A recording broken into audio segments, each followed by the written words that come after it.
New Zealand के खिलाफ भारत की हार सिर्फ एक बुरा दिन नहीं था, बल्कि ये एक केस स्टडी थी कि कैसे अनुशासन कभी-कभी प्रतिभा पर भारी पड़ जाता है। तो चलिए इस हार की परतें खोलते हैं और समझते हैं कि असल में गलती हुई कहाँ। देखिए, ये हार किसी एक पल में, किसी एक खराब शॉट या एक खराब ओवर में नहीं हुई। ये एक स्लो लॉस था। छोटी छोटी गलतियां सेशन दर सेशन, ओवर दर ओवर इकट्ठी होती गई और आखिर में एक बड़ी हार की वजह बनी। तो इस पूरी हार को ठीक से समझने के लिए हम अपनी बातचीत को इन 5 हिस्सों में बांटेंगे। पहले, एक अनुशासित हार क्या होती है। फिर दोनों टीमों की बल्लेबाजी की कहानी। उसके बाद गेंदबाजी की रणनीति। फिर मानसिकता का अंतर और आखिर में एक ऐसा पैटर्न जो शायद हमें अनकंफर्टेबल लगे। तो चलिए पहले पॉइंट से शुरू करते हैं।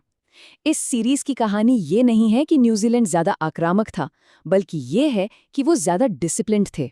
उन्होंने खेल की रफ्तार को कंट्रोल किया, अपने प्लान पर टिके रहे और भारत को गलतियां करने पर मजबूर किया। इस हार को समझने के लिए इस धीमी हार के कॉन्सेप्ट को समझना बहुत जरूरी है। ये किसी एक बड़े धमाके की तरह नहीं है, बल्कि ये लगातार बनाए गए दबाव को झेल न पाने का नतीजा है।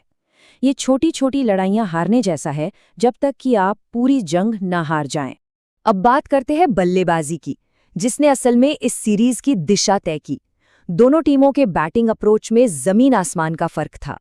भारत के सलामी बल्लेबाजों ने आते ही अटैक करने की कोशिश की। नतीजा, शुरू में ही विकेट गिर गए और सारा दबाव मिडिल ऑर्डर पर आ गया। दूसरी तरफ न्यूजीलैंड के ओपनर्स थे। उनका एक ही लक्ष्य था, नई गेंद को इज्जत दो, विकेट बचाओ और टीम के लिए एक प्लेटफॉर्म तैयार करो। और ये स्लाइड टैलेंट और परफॉर्मेंस के बीच का अंतर दिखाती है। शुभमन गिल, इसमें कोई शक नहीं कि उनके पास क्लास है, टैलेंट है, लेकिन वो अपनी अच्छी शुरुआत को एक बड़ी मैच कंट्रोल करने वाली पारी में नहीं बदल पाए। अहम मौकों पर आक्रामक शॉट खेलने की कोशिश में अपना विकेट गंवा बैठे। और जब टॉप ऑर्डर जल्दी आउट हो जाता है, तो सारा बोझ एक खिलाड़ी पर आ जाता है, विराट कोहली। उन्हें पहले दबाव झेलना पड़ा, फिर पारी को संभालना पड़ा और फिर रन गति भी बढ़ानी पड़ी। लेकिन एक अकेला खिलाड़ी पूरी पारी को कब तक ढो सकता है? और यहीं पर मैच असल में हाथ से निकल गया। मिडिल ऑर्डर का पतन, स्ट्राइक रोटेट करने में नाकामी, डॉट बॉल्स का प्रेशर बढ़ा और उस प्रेशर में बल्लेबाजों ने आसान विकेट दे दिए। किसी ने भी वो अगली पारी खेलने की जिम्मेदारी नहीं उठाई जो उस वक्त टीम को चाहिए थी। यहाँ पर गेम अवेयरनेस का फर्क साफ दिखता है। न्यूजीलैंड के बल्लेबाजों ने दबाव को बेहतर तरीके से झेला और सही वक्त का इंतजार किया अटैक करने के लिए। वहीं भारतीय मिडल ऑर्डर या तो बहुत ज्यादा अटैक करने की कोशिश कर रहा था या फिर पूरी तरह से डिफेंसिव हो गया। बीच का रास्ता मिला ही नहीं। चलिए अब बल्लेबाजी से गेंदबाजी की तरफ चलते हैं, जहां पर यह रणनीतिक फर्क और भी साफ नजर आता है। ये एक तरह से विकेट लेने की चाहत और खेल को कंट्रोल करने के अनुशासन के बीच की लड़ाई थी। भारतीय गेंदबाजों ने शुरुआत अच्छी की, इसमें कोई शक नहीं। लेकिन जैसे ही न्यूजीलैंड के बल्लेबाज सेट हो गए, कोई प्लान बी नजर ही नहीं आया। बॉलिंग में बदलाव देर से हुए, फील्ड बहुत जल्दी फैल गई। ऐसा लगा कि टीम मौके बना नहीं रही, बल्कि बल्लेबाज की गलती का इंतजार कर रही है। और अब देखिए न्यूजीलैंड का प्लान, बिल्कुल साफ। 4 स्टेप्स में हार्ड लेंथ पर गेंदबाजी करो, सिंगल्स रोको जिससे डॉट बॉल का दबाव बनेगा और आखिरकार बल्लेबाज उस दबाव में गलती करेगा। उन्होंने विकेटों का पीछा नहीं किया, उन्होंने कंट्रोल का पीछा किया।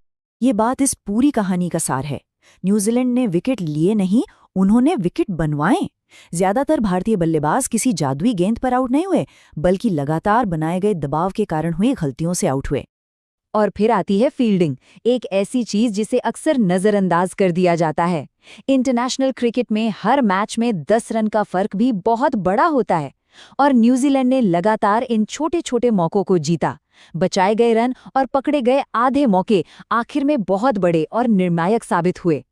अब हम रणनीति और स्किल से आगे बढ़कर खेल के उस पहलू पर आते हैं जो दिखता नहीं है, लेकिन शायद सबसे ज्यादा जरूरी है, द मेंटल गेम। ये टेबल मेरे ख्याल से सब कुछ कह देती है। एक तरफ भारत था, जो शायद हारने के डर से खेल रहा था, दबाव में जल्दबाजी कर रहा था। दूसरी तरफ न्यूजीलैंड था, शांत, प्रोएक्टिव और खेल की रफ्तार को कंट्रोल करते हुए। और क्रिकेट में लगभग हमेशा शांति ही क्योस पर जीत हासिल करती है। और ये फर्क लीडरशिप में भी दिखा। भारतीय टीम रिएक्ट कर रही थी, कुछ होने के बाद फैसले ले रही थी, जबकि न्यूजीलैंड की टीम 2 ओवर आगे की सोच रही थी। वो प्रोएक्टिव थे, उन्हें पता था कि कब दबाव बनाना है और कब खेल को धीमा करना है। तो जब हम इन सारे पॉइंट्स को एक साथ जोड़ते हैं तो एक अनकंफर्टेबल लेकिन ज़रूरी नतीजे पर पहुंचते हैं। भारत को उन टीमों के खिलाफ अक्सर संघर्ष करना पड़ता है जो उन्हें आसानी से लय में नहीं आने देती। न्यूजीलैंड ने भारत पर हावी होने की कोशिश नहीं की। उन्होंने भारत को सोच में हराया, सहन शक्ति में हराया और सबसे बढ़कर अनुशासन में हराया। तो आखिर में ये पूरी सीरीज इन 3 चीज़ों पर आके सिमट गई: तैयारी, धैर्य और मानसिक मजबूती। और इन तीनों ही मामलों में न्यूजीलैंड एक बेहतर टीम साबित हुई। और ये हमें इस आखिरी और शायद सबसे ज़रूरी सवाल पर लाकर छोड़ता है, क्या बड़े नामों